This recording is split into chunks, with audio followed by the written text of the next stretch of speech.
Dubai is renowned for its enigmatic taste when it comes to things that concern luxury, lifestyle, and real estate. But things only started getting better after the nation's discovery of a huge amount of oil. This did bring forth a positive dynamic into Dubai's economy, but the nation wanted to focus on sources of income that were stable and long-lasting, unlike exhaustible natural resources such as oil.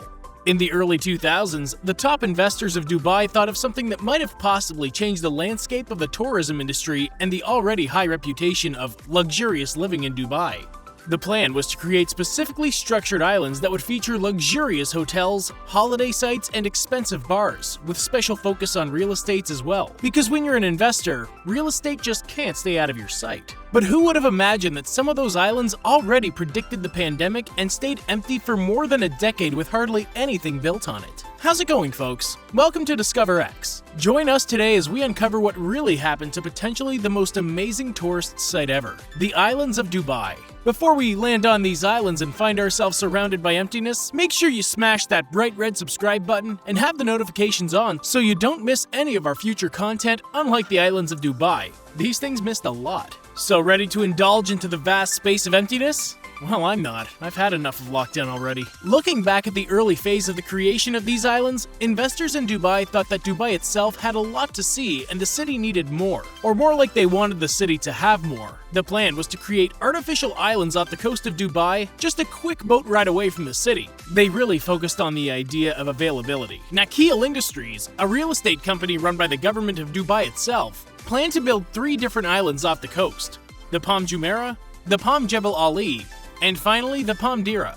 The reason these islands were named Palm was because the main idea was to build these islands in such a way that they represented a palm tree when viewed from space or from a considerably high aerial view. The very idea of building palm-shaped artificial islands was absolutely nuts if you ask me, and I'm sure most of you agree. But then Nakheel Industries announced something that would have probably cemented Dubai's legacy as the greatest tourist attraction in the world, as they introduced the idea of the world. A collection of artificial islands placed in proximity to each other in such a way that they represented the physical map of the world itself. The world was to feature a low amount of housing and private properties and was to focus more on big complexes and marketplaces. The main objective of the world was to create islands that would supply a very commercial environment. Now, let's take a quick time out and think about how magnificent this plan was. But did it stop there? No. The plan did not stop there, as investors went the extra mile and pitched the idea of the universe. The universe was to be built in such a way that these islands surrounded the world and formed a shape of the sun, the moon, and the planets in the solar system, and the Milky Way along with a distant galaxy on the very right side.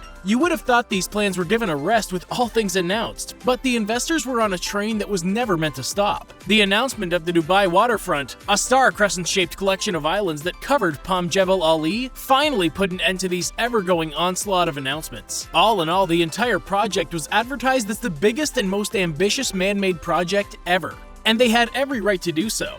The mere fact that they were able to announce such a magnificent project consecutively and with such confidence was unbelievable, and sure left some doubts in the hearts of people who thought Dubai was going overboard with this. Had this project succeeded, Dubai's primary source of income would have surely shifted from exporting oil to the tourism industry, and would have skyrocketed the country's economic status. A year after the project was initially announced, Nakheel Properties started the construction of Palm Jumeirah. The coastline of Dubai was doubled by the time the construction was somewhat over. By 2006, land reclamation had started, and the investors and real estate personnel started handing out apartments and villas that were featured on the strands of the palm. Apart from the palm strands, Palm Jumeirah also had a ring-like structure surrounding it to save the strands from storms and other calamities. These ring-like structures were to be supplied with luxurious hotels and huge supermarkets and ultimately feature a completely commercial theme. In 2008, Dubai spent more than $20 million on the grand opening of the Atlantis Hotel in Palm Jumeirah. But after the opening of Atlantis, Dubai experienced a huge backlash in the real estate and investment sector, with the economy on a constant freefall due to the global financial crisis. The party for Atlantis was very short-lived, as the signs and struggles of the crisis were starting to show. This put the construction of Palm Jebel Ali on hold, and Nakheel Properties had absolutely no idea on what to do in the coming days. And so they were forced to offer refunds to the investors of the Palm.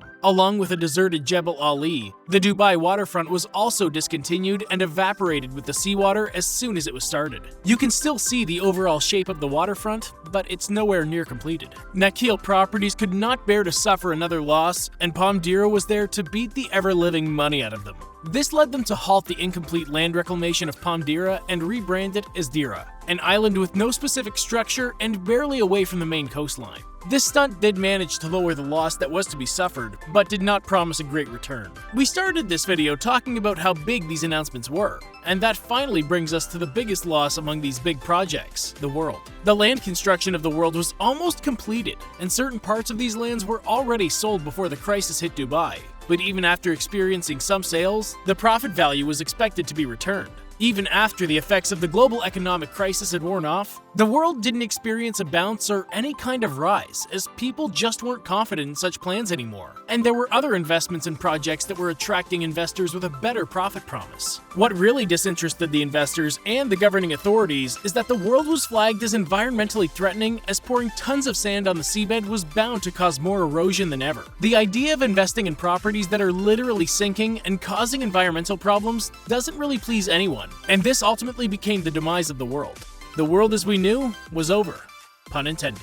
Things aren't as bad as we think it is, as these islands still have some ongoing developmental projects that may turn the tide in the future. In 2012, the Royal Island Beach Club was opened on Lebanon Island and is one of the major selling points of the world. However, this is not the biggest project planned for the world, as an Australian investor hopes to create a miniature version of Europe on the European islands of the world. This project was announced in 2014 and is still in construction.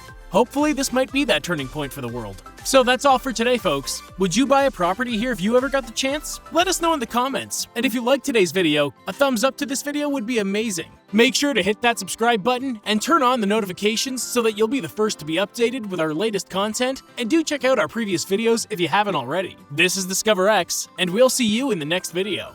Bye-bye.